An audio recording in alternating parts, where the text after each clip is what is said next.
Guardians of the Galaxy 3's Easter eggs and MCU references. James Gunn is sticking on awesome mix Vol 3 and getting us all bopping to the Beastie Boys. As Guardians of the Galaxy Vol 3 once again has us reaching for the stars and the tissues. The sequel to 2017's Guardians of the Galaxy Vol 2 is billed as the end of the road for Gunn's time with the MCU before he heads up the rebranded DC universe. It also marks the end of the road for the current lineup of ragtag heroes. Like any good finale, and Marvel outings for that matter, the sci-fi threequel is packed with Easter eggs, callbacks to their previous adventures and references to the wider MCU. To mark the movie's release, we've delved into the finale to pick out our favorite Guardians of the Galaxy Vol 3 Easter eggs and references. Be warned, spoilers are ahead. Guardians of the Galaxy Vol 3 is a who's who of Gunn's familiar faces that includes Michael Rooker sneaking back as Yondu Dante from Beyond the Grave and Nathan Fillion as Master Carja, the Firefly favorite voiced blue alien prisoner in the first Guardians and was supposed to play Simon Williams' Wonder Man in Vol 2 until his Meta cameo was nixed. Elsewhere, Gunn's wife and Peacemaker star Jennifer Holland plays Administrator Qual at the Orgascope. And you hear Ant-Man's Judy Greer voicing the demonic war pig. Kraglin, Sean Gunn, plays poker with the broker, Christopher Fairbank, from the first movie. While there's also an appearance from Seth Green's Howard the Duck. The big cameo is Linda Cardellini voicing Lilla the Space Otter, having worked with Cardellini on the live-action Scooby-Doo movies. Gunn cast her as Rocket's, Bradley Cooper, tragic love interest. This isn't Cardellini's first time in the MCU, and even though she's unlikely to return as Lilla, the tease that Hawkeye's Laura Barton could take on the mantle of Mockingbird suggests we'll see her again. While trying to escape the Orgocorp HQ, Peter Quill, Chris Pratt, recaps his journey so far, with a segue into how he once lost his temper and nearly got half the galaxy destroyed. This is sure to spark up the debate of whether Star-Lord is the MCU's worst character all over again. Back when Avengers: Infinity War released, there was outrage that Quill flipped out over the death of Gamora, Zoe Saldana, and prevented the Guardians from stopping Thanos. This led to the Mad Titan acquiring the Time Stone and snapping half of the galaxy out of existence.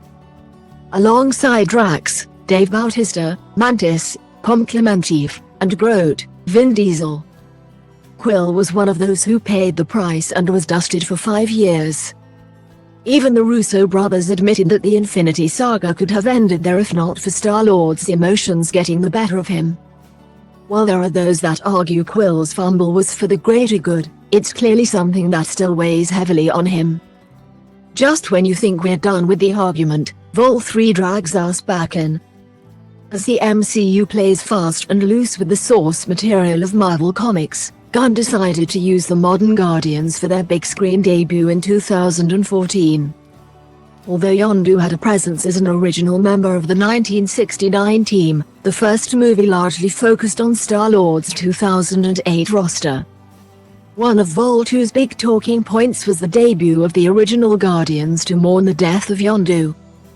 This included Sylvester Stallone's Stacker Ogord, Michael Rosenbaum's Martin Xtinaga, Ving Rhames' Charlie 27, Michelle Yeoh's Arletta Ogord, a Silent Kruger and Miley Cyrus as the voice of Mainframe. Stallone had another expanded part in Vol 3, alongside some of the original team. They're still Ravagers instead of being promoted to full-blown Guardians, with changes meaning Arletta and Charlie 27 don't appear, while Tara Strong replaces Cyrus. Given that Saldana has said she's finished playing Gamora, the fact she blasts off with the OGs suggests this could be the last we see of the old guard.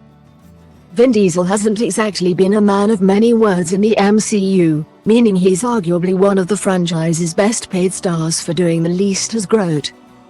More than just Groot learning to talk, there's a growing theory among fandom that we, the audience, can finally understand him. Gunn has previously said that understanding the towering tree comes from a psychic connection with Groot. And in Vol 3's final scene, there's an emotional farewell between the team before they go their separate ways. Alternate Gamora manages to understand Groot, confirming that they've been bonded through their adventure. While saying his goodbyes, Groot seemingly says, "I love you guys." Unlike the much-anticipated first words of the Mandalorian's Grogu. The extended silence and panning shot hint that we, the audience, can finally understand Groot. In a blink and you'll miss it reveal, the white-haired girl who is part of the High Evolutionaries, Shakudi Iwuji, perfect race is revealed as a potentially major player. The first credit scene includes a revamped team of Guardians with Cosmo, Maria Bakalova, and Adam Warlock, Will Poulter. Also joining the squad is the mystery girl played by newcomer Kaizen, who is referred to as Phyla. Lots more on her here. Those up on their comics will know Phyla Vell is a huge part of the 2008 Guardians team and also boasts ties to Captain Marvel. The Vell lineage is a complicated one, with Phyla Vell typically being the sister of Gennis Vell and daughter of the 3's Mar-Vell.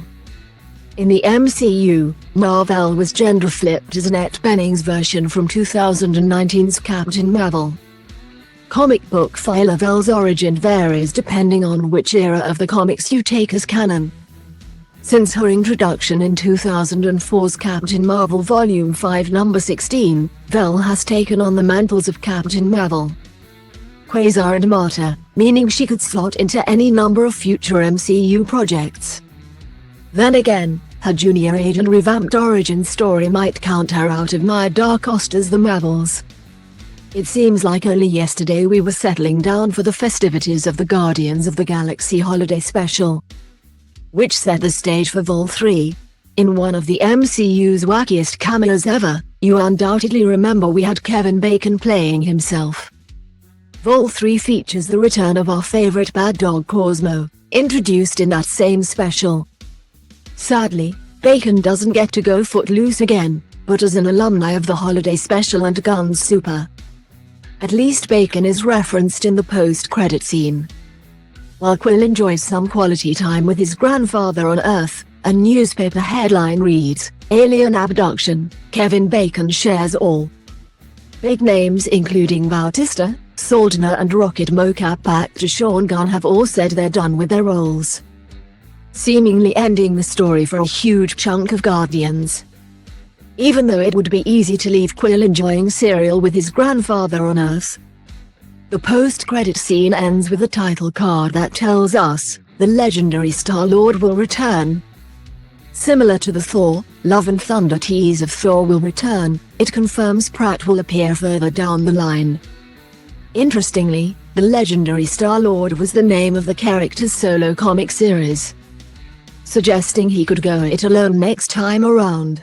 Bautista pitched a Drax spin-off, while Gunn recently told IO9 how Marvel Studios canned a Rocket and Groot movie, meaning character standalones have been thought about before. Either way, this tease feels like it's leading to more than just a cameo in some Earth-based adventures like Secret Invasion. Whether it's confirming Star-Lord for the upcoming Secret Wars or branching out even further in his own for a Disney Plus series. Gunn's MCU departure doesn't mean Star-Lord is going anywhere yet. Guardians of the Galaxy Vol 3 is out now in cinemas.